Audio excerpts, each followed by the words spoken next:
Well, Mr. Chair, wala namang jurisdiction ng Senado sa impyerno. Dito lang sa bansa natin pwede tayong Ba't mag-investigate. doon tayo pupunta? Well, wala po akong ambisyon pumuntang impyerno pa. May bombshell na inamin ang dating presidente kanina. Sinimulan niyang i-implicate, ilaglag yung mga ilan sa mga dating PNP officials natin na involved daw sa Davao Death Squad noon. Pero sila mismo, sinabi nila na may death squad sila. Siya. Bagamat hindi daw pulis, may death squad siya. Yun yung iniimbestigahan nga natin dito, Mr. Chair. Yung war on drugs, yung extrajudicial killings na nangyari nung war on drugs, sinimulang modelo sa Davao noon, tapos iniimbestiga natin kung yun ang ginamit na template o modelo para i-scale up nationwide. So, bombshell yung sinabi po ng dating presidente na meron na silang death squad, anuman ang pangalan yan, police o non-police ba yan, kasi it looks like what we are investigating now, yung ginamit na instrumento para sa war on drugs na nagbunga ng napakaraming extrajudicial killings. You are For the record, Mr. correct, ma'am. Thank you, ka talaga. Mr. Chair. Tama ka talaga. So, ganito na lang. Huwag na lang yung pulis. Kawawa yan, wala yung sa experience, Davao, ako. Imbestigahan niya ako. Set a date for an investigation para sa akin. Ako ang imbestigahan ninyo. At kunin ninyo yung record sa Davao yung namatay. At sabihin ko sa inyo kung wala akong taguin. Alam mo, nag-warning ako, huwag kayong gumawa dito. Kasi gusto ko ang Davao. Ang Davao was a very kawawa noon. Alam ninyo, sir, alam panahon ng NPA, nung hindi pa ako mayor, kita mo ang Davao. Left and right ang hold up, walang makalabas sa bahay. Pati mga pulis takot. Kasi nandyan yung mga NPA, pinapatay sila. Kaya sinabi ko, nag-agyat ako sa bukid, nung na-mayor ako, sabi ko, ayaw ko ng away sa inyo.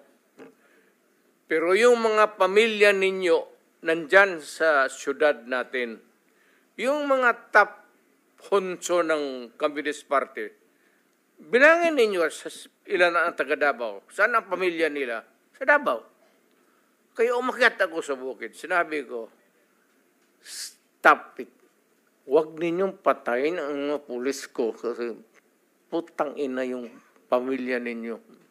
Yayariin ko yan. Mr. Chair, if I may, dahil matagal na po yung sa NPA, kung maaring mag-follow-up question ako sa dating presidente ahead, sa Mr. Chair. Death Squad. Mr. Chair. Salamat Go ahead, kaayo, Senator Mr. Risa. Chair. Kanina, sinabi nyo there were 7 people dun sa inyong self-described death squad. Ano po yung mga pangalan nila at paki-describe yung structure ng organization na sinet up nyo, yung death squad na iyon? Yung death squad ko? Ang death squad ko, ma'am, is, of course, it is organized.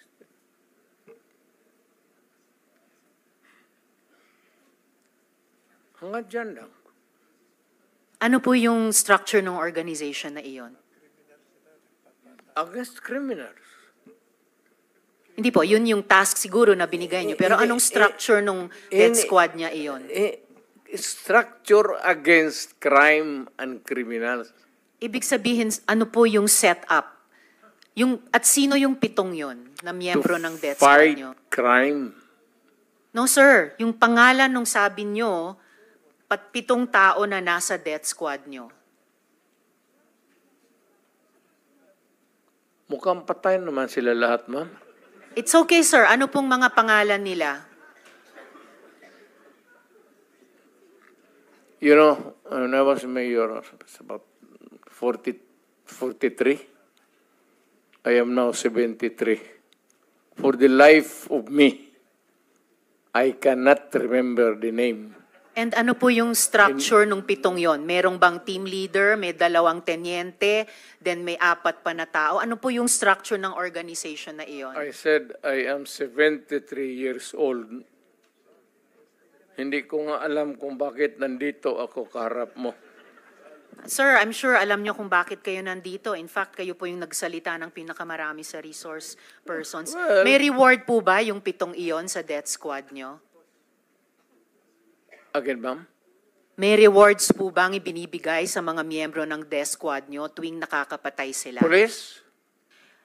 Police ba yung death squad nyo? Yung Yun ang allegations. Hindi po, yung sinabi nyo kanina. Huwag tayong lumabas dyan. Hindi po ako lumalabas. May ibang lumalabas. Yung Dito sinabi tayo po ninyong death squad, pinag-usapan dito, may rewards po ba yun? Centered sa police na sinasabi na binabayaran. No, sir. Pina-follow up ko yung sinabi ninyo. Ay, yung civilian? Unprompted. So, kung civilian yon, yung sinabi nyo na death squad nyo na 7 tao, may rewards po ba yung 7 taong iyon kapag nakakapatay sila? Ay, hindi, ma'am. Mayayaman yung mga... Maraming gago na mayayaman sa Davao. Ano pong connection ng mayayaman sa Davao Gusto dun sa pumatay miyembro ng ng mga death kriminal. squad? Because Ibig they want their city to be safe. Nagbibigay sila, yung Because mayayaman, they ng want rewards sa business to death thrive. squad? Yes, sir. Bago po yan, Mo. sinasabi nyo ba na yung mayayaman sa Davao nagbayad sa death squad para pumatay? No, hindi, ma'am. Si Sila Colonel mismo. Makasait po ba kasama sa death squad na iyon? Sino? Colonel Makasait, kasama po ba sa death squad na iyon? Colonel Makasait? Ma'am, alam mo, sa totoo lang, mahabang istorya to. It's okay, sir. Maikli lang sana Pero kung ang sagot. problema, ma'am, patay na yung tao. Si Colonel Makasait ay patay na. Ayaw kung marami. Police officer in the police department. Pero patay na yung tao. Okay, sir. May Huwag mo rewards akong po ba tanungin sila? kung anong history yung tao na yan, patay na. Okay. May rewards po ba sila, yung mga miyembro ng death squad nyo? Sino? Ako? Magbigay? Yung 7 miyembro, kung sino man ang nagbigay, may rewards ba sila kapag pumapatay sila? Walang reward, ma'am, kung Walang police rewards. yan. Lalo Hindi na ho. police. Bakit Wag- ako magbigay ng reward sa mga... Paiba-iba, hindi po. Trabaho Paiba-iba po nila yung yan. sinasagot nyo eh. Hindi ko tinatanong yung mga pulis. Oo. Tinatanong ko po yung mga miyembro ng death squad nyo. Ah. Binabayaran ba sila kapag nakakapatay sila? Wala. Wala. Okay. Do you take responsibility for the death of Carl Anthony Nunez, Mr. Chair? Alam mo, yung policy, ma'am, hindi mo nakuha yung policy ng presidente. Nakuha ko po, policy I maker was din po talking ako. about the policy. I take full responsibility yung sinabi ko na war on drugs. You said, Pero sir, kung you can hold me responsible for any specific crime, death. Yes, sir. You spoke hindi about pwede yan. you spoke about At specific saka, crimes. kung sabihin ko, I will take full responsibility, magdating tayo sa korte, hindi naman tatanggapin yan.